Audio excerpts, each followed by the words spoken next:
en esto más adelante cuando hagamos las prácticas en el colegio. Conectores internos y conectores eléctricos. Hay dos tipos de conectores, los conectores o interfaces de datos y los conectores propiamente eléctricos. Un conector y los conectores mixtos, ¿verdad? Dentro de los conectores mixtos encontraríamos los conectores USB, que en muchas ocasiones pueden servir únicamente para la alimentación de un dispositivo, como podría ser nuestro teléfono celular, o podría ser para transferir datos del teléfono celular, de la memoria del teléfono celular, a la computadora. De la misma manera, entonces esos serían los dispositivos mixtos.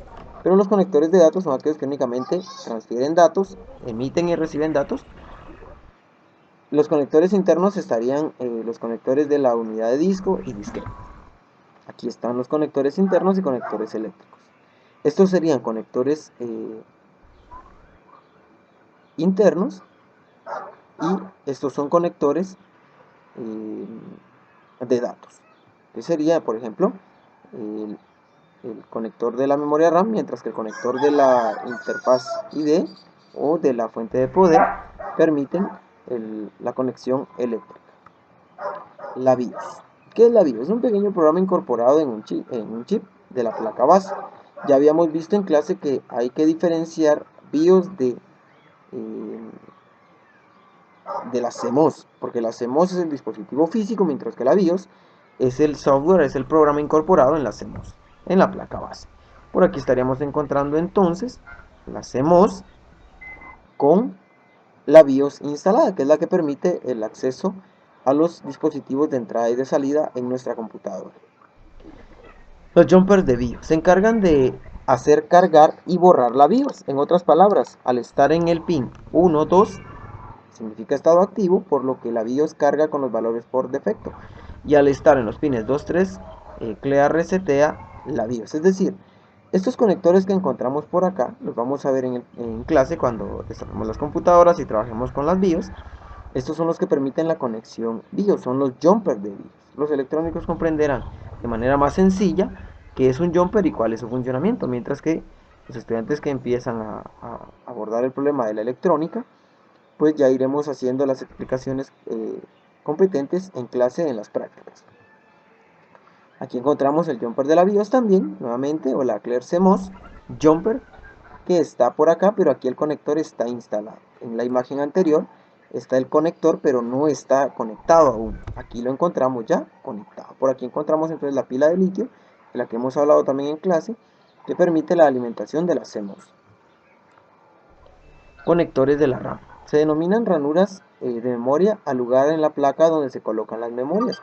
Cuando estamos hablando de memorias, estamos hablando de acceso aleatorio, no estamos hablando de almacenamiento como sería el disco duro.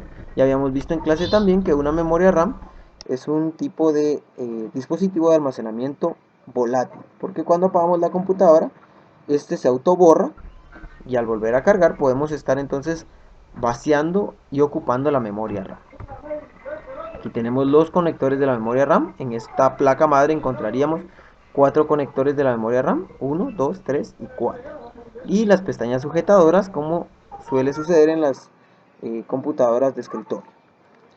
Luego hablamos de la memoria RAM también en clase, en la que habíamos dicho que se borra cuando la computadora se apaga. Entonces es un tipo de memoria temporal. Aquí tenemos un ejemplo de memoria RAM. Y aquí encontramos ya la caché. Esta sirve para facilitar una transferencia más rápida de instrucciones y datos al procesador.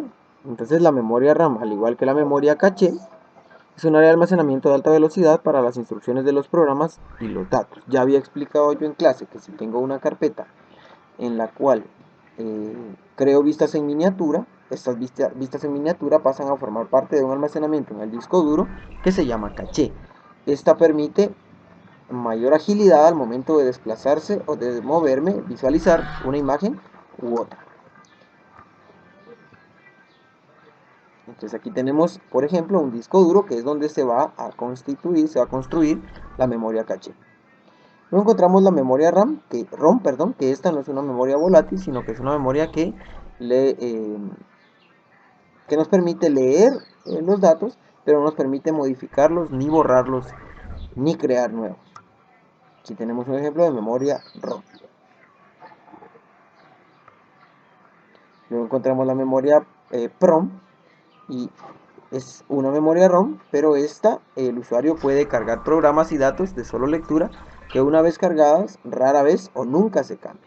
Estas son las actualizaciones que regularmente nos ofrecen los fabricantes de las computadoras para nuestras CMOS, para nuestras BIOS. Ahí tenemos un ejemplo de una PROM. Memoria EPROM, esta es eléctricamente programable pero no borrable, es decir, podemos programarla pero no podemos borrar el contenido de esta memoria. Aquí tenemos el ejemplo y esta se borra mediante la luz. Ahí está el ejemplo, por aquí estaría entonces la posibilidad de la modificación de los datos. Y la memoria EEPROM es otra ROM, pero esta es eléctricamente programable, es como la flash. Aquí está entonces el ejemplo, como ustedes podrán darse cuenta, tiene la misma apariencia física que las otras, con la única diferencia de que por acá ya hay circuitos, ya hay otro tipo de circuitaje, ya hay una placa electrónica que permite la manipulación de los datos electrónicamente hablando. El chipset es un circuito electrónico cuya función consiste en coordinar la transferencia de datos entre los distintos componentes de la computadora, incluso el procesador y la memoria. Ya habíamos dicho al inicio de este tema que el chipset regularmente se encuentra como intermedio, como punto de enlace entre la memoria RAM, el microprocesador y las ranuras PCI y algunas otras que permiten los procesos en la computadora. Aquí tenemos el ejemplo del chipset. En la placa madre de la diapositiva número 1 habíamos señalado ya el chipset. Chipset NVIDIA. Muchos estudiantes me han preguntado ya en el colegio qué diferencia existe entre a qué se refiere con un chipset NVIDIA o qué es un NVIDIA. Entonces me han dicho sarcásticamente, ¿verdad?, que es porque la computadora genera NVIDIA. No. Este está encargado de los gráficos y lo que tenga que ver con el video. Entonces, este chipset está dedicado exclusivamente a los gráficos que se van a trabajar, que se van a observar en la computadora. Entonces, el microprocesador, se encarga de los procesos lógico-aritméticos, mientras el chipset NVIDIA se encarga de los procesos gráficos. Aquí tenemos un ejemplo de un chipset NVIDIA. Luego encontramos el socket, que es una matriz de pequeños agujeros, es un zócalo donde nosotros conectamos el microprocesador de nuestra computadora. Aquí está el ejemplo, ya lo veremos también cuando empecemos a hacer mantenimientos físicos a nuestro hardware en el colegio. Luego la pila de litio, que ya habíamos dicho en clase también, que es la que se encarga de alimentar las CMOS. Aquí tenemos la pila de litio, ahora aparece una moneda de 25 centavos. Y por último el panel frontal, que es donde nosotros encontramos ranuras para conectar memorias USB, dispositivos USB, para conectar nuestro jack para auriculares o la lucecita de encendido, de reinicio, de apagado de la computadora. Aquí está el panel frontal, que también es conectado por medio de jumpers. Conectores SATA, estos son los conectores para el nuevo estándar de discos duros conocidos como SATA 2 o conocidos como ATA serie. Y aquí encontramos estos, aquí tendríamos dos, sería uno y este sería otro conector SATA. El ventilador sirve para mantener en temperatura estable la placa madre. Aquí está el ventilador. Regularmente este ventilador va montado sobre el procesador, sobre el zócalo del procesador, de tal manera que el disipador de calor, al recibir el calor, pueda enfriarse por medio del ventilador. Esa es la función del ventilador. Aquí tenemos al final una placa madre un poquito más caricaturizada para que podamos entender, para que podamos distinguir cómo funciona o cuáles son las partes propias de una placa madre o mainboard. Y aquí tenemos ya una real, ¿verdad? Ya habíamos señalado entonces donde se conecta la memoria RAM, el zócalo del procesador, el puente norte, AGP, PCI, SATA, BIOS, puente sur, ID. Y pues esto ya lo habíamos visto en diapositivas previas.